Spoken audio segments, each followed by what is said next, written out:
Especially love this. Stand up, honey. Look at this. Complete Re-Animator. Green glowing extravaganza.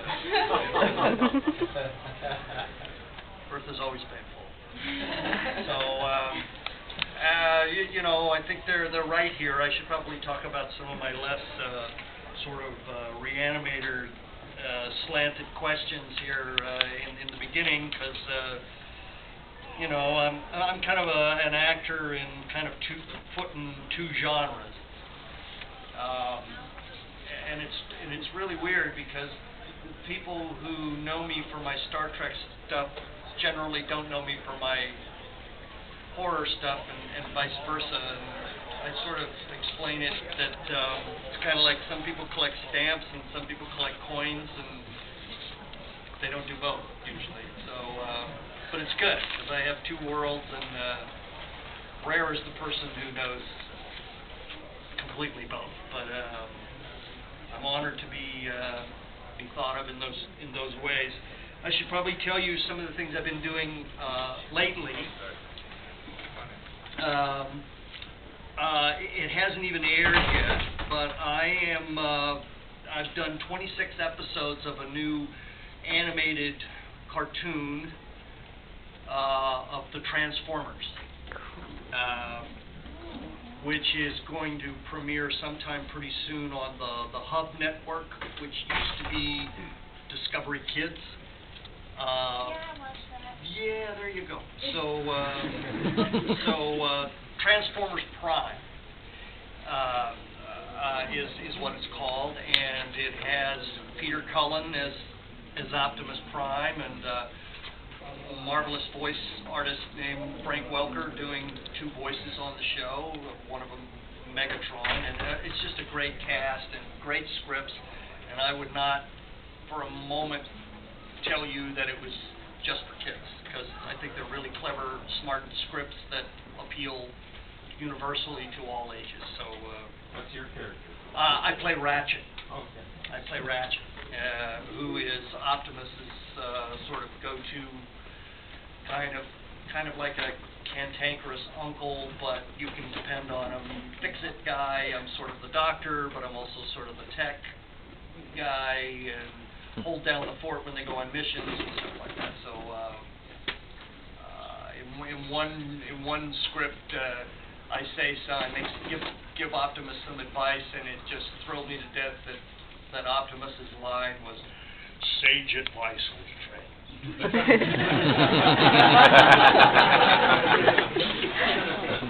I have the deep pleasure of standing next to Peter during the recording sessions, and every time he opens his mouth, my whole body vibrates. So stupendous. And he's about my size, and he has the voice of God, Jesus, and every other deity you can imagine. It's just amazing when he opens his mouth. So I'm really thrilled about that. In the voiceover world, I also recently laid down a character for a little independent movie that's being shot actually right now in Chicago called Motivational Growth, which is quite an interesting little script. I wish them luck with it. Basic premise of it is a loser, kind of a young man who has locked himself into his apartment, which is completely filthy. He's depressed, he can't leave, and his only companion is his old 1960s television set. And when the television dies, he's got nothing to live for, so he decides to fill the bathtub up with chemicals and kill himself. But he's stuffing a towel into the vent in the roof, and falls and hits his head, and when he wakes up, there's a big pile of mold in the corner that starts talking to him. Hey, Jack, what's going on? Ooh, took a fall. You know, so it's a new height in my career. I'm mold. I'm a fungus now. So, but it's actually quite a clever script and I hope the best for it. So, you know, I've also been touring around for the last, going on the second year here. I do a one-man show of Edgar Allan Poe. I a couple of years ago did a episode of Masters of Horror where I was lucky to play Poe in The Black Cat. I don't know if any of you saw it. And out of that, Stuart Gordon directed that. He said, you know, you ought to do a one-man show of Poe. And I went, and you ought to keep your mouth shut, because I'm not doing that. But a couple of years went by, a year and a half, and I started, kind of that seed was planted, and I went back to Stuart and kind of, well, how would that work? And just a lot of happy accidents came about. When I inquired about the costume that they built for me for the Black Cat, you know, they said, boy, you're lucky because the series isn't coming back. We sold our wardrobe to a wardrobe house. However, we're shipping it out next week. I'll pull your costume and send it to you. So I was kind of like, okay, maybe this was meant to happen. And I wear a prosthetic nose in it. It's like, I called up my old friends at K&B and I said, do you still have that mold? And they went, yeah, we got it. You can have it.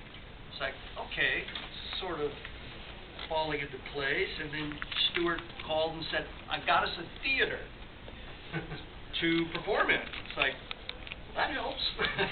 So it was a 4-week run, but it wound up, I opened just after 4th of July last year, and the 4-week run turned into 6 months. And I closed just before Christmas. So it exploded, and it was a marvelous experience for me. In this economic downturn and everything's so uncertain, not only for the whole country but also in my industry, it really for me was a real blessing to just be able to have something so rich and textured and that meant so much to people. To be able to keep my spirits up by doing it was the greatest benefit of it all. And since then, I have done it. I was asked to do it in Baltimore in a chapel, converted chapel. Used to be a chapel, now it's sort of a meeting hall, but right next to where Poe's buried. So, I mean, literally in a chapel here, and he was right out the window. That's pretty stupendous. And I've done it in Austin, I've done it in Montreal, I did it in San Diego, I'm going back to San Diego. Where else have I done it? I may do it in Boston. There's some talk of me going to Quebec City to do it. So it's even just through word of mouth. People have came and saw it and invited me to these places, having seen it in LA. So that's an ongoing sort of. You're lucky. I don't have my mustache here. Usually have a shitty mustache because I'm doing it somewhere, but. Actually, in about a week, I have to start growing it because I do it in December. So you're lucky, believe me. My wife hates it. She goes, "Oh God." Well, you know, I don't like it either. I look like Floyd the barber from the So, but anyway, it's if you get a chance to see that at some point. I happen to come up here and do it, I'd love to do it. So, that's what I've been kind of doing in my life. It's pretty cool for the last couple of years. Anybody have any questions about any of that? Hold off on your Re-Animator questions. Dark House. You didn't say anything about Dark House. Dark House! Yes. Dark House, thank you for that. I unintentionally forget about Dark House. Dark House was like the last movie I did before the economy went into the tankorama. And it sort of suffered for that. You know, it got caught in that limbo of all of a sudden movies that weren't complete and sold. All of a sudden, there were no takers for them. But suffered budget-wise or release-wise? No, it had a budget, and it was in post-production, and in between shooting it, and in between getting a distribution deal,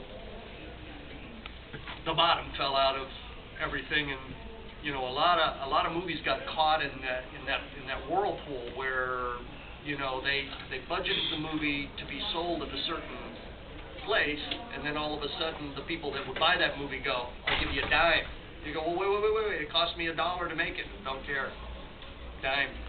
So it kind of suffered because of that, and nevertheless it kind of won an award from a contest of other Fangoria movies, and so that was kind of nice. And I like that movie. I like getting to play the character that I got to play in that. It's kind of colors I don't get to play very often. There's nothing unique about it. It's very formulaic in that it's a bunch of young kids in a house and they can't get out, and oh my God, they start dying one by one. And how many times have we seen that movie? My God, how many fucking times do we have to see that fucking movie? A lot. But it's all about how it's done, and I think Dark House rises above a lot of them. I think it's very clever and a lot of fun. A lot of fun. Kind of a throwback to when movies could be smart and sassy and swift moving, and yet it kind of has some teeth too. So, and it was a pleasure for me to work with my friend Darren Scott again on that movie. So, Dark House, and also another movie that's out there is Parasomnia, which is a Bill Malone movie, who I've also worked with on 3 other things, most notably House on Haunted Hill and Fear.com as well. So it's my 3rd movie with him, but my 4th project. First thing I did with him was a short-lived Showtime, I think, series called Perversions of Science, kind of like a Twilight Zone kind of anthology, and that's an obscure one. I hadn't seen that one in years. It was very clever. That was the first time I worked with it. It's called Exile. Kind of a good, kind of a cool little piece. Ron Perlman is in that. Jeff Corey.